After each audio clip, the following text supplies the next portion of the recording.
This, I'm not going to get into any great detail, but this is about being in the moment. This is about chattering mind and how it stresses us. You know, our minds, it's happening here, I know. How long is it going to take? God, you know, we got things to do. You know, I wonder if traffic's going to be bad. I'm going to have for dinner tonight. Oh, God, what's happening back at the office? And you're not here. And it is only here that the real joy of life, the real thrill and peace of life is. Anyone a painter? I'll demonstrate it. Okay, when you paint, what happens to time? Whew. Hours go by. How do you feel? Peaceful. I hear that one frequently. I hear peaceful, serene. I hear joyful. You all know it. You know, we're all different, but you all have felt that. This moment when everything seems to be right, when you're positively joyful, that's when your mind shut off. This is why people do race car driving, mountain climbing, bungee jumping, because when you're doing that, your mind can't be chattering. You are very focused in the moment. When she's painting, she's very aware. Color, shadows, lines, but there's no thought. This is being in the moment. This is about controlling stress, because stress, when you're out of the moment, you generate stress you can't do anything about. Your body responds with emotion. Emotion drives physiology. It's like stepping on the gas and the brake at the same time. And it chews you up, raises your risk. And the fears that you get from the anxiety, Yoda had a lot to say about that. We have to help our people. We have purpose. But as older adults, I've actually heard older adults say, all my jobs are done, I don't have purpose anymore. Oh my goodness, what a sad thing. We need purpose. We have to help people. That's part of what we do when we look into their life bio, looking for that hook. Got to have children in your life. All right, this is where the grandfather comes out in me. That's Dylan. There's my other grandkids there. And this is an updated photo.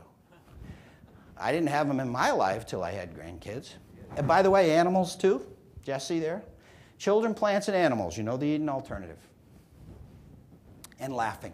Laughing, like connection, it stimulates that immune system. So again, that was just fun. This is what we strive for. Like a village. Connected, active physically and mentally, and fulfilled. It's not going to come by wishing for it, hoping for it, praying for it. It's going to come only with hard work.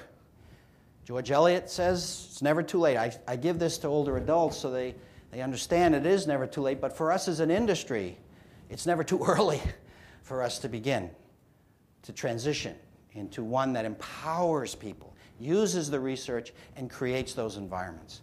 We'll make mistakes. They don't have to be as serious as this one, but we'll make mistakes, and we'll fall, and that's okay, as long as we're trying. We're not going to give up, because the problem is our history. It's really it's a liability. It's a wonderful history. We should be proud of it, but it also comes with a tail. It's a liability. The power of a paradigm and the reluctance to lead, because I find particularly in the senior living industry, there are very few who like to sort of be out in front or declare themselves as different, doing something new. It's an uncomfortable position. It's just part of the culture, and so I'm glad that we have many.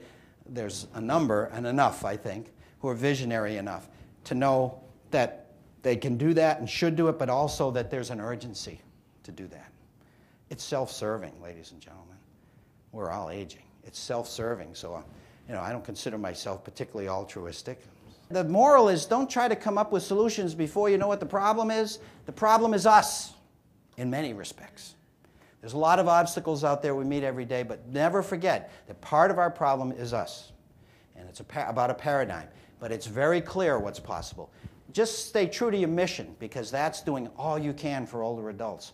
We now know that there's so much more, and I believe it presents a moral imperative for all of us. Okay? Don't be limited by our history. Be empowered by it. Step up. Let's move on, because there's so much more we can do.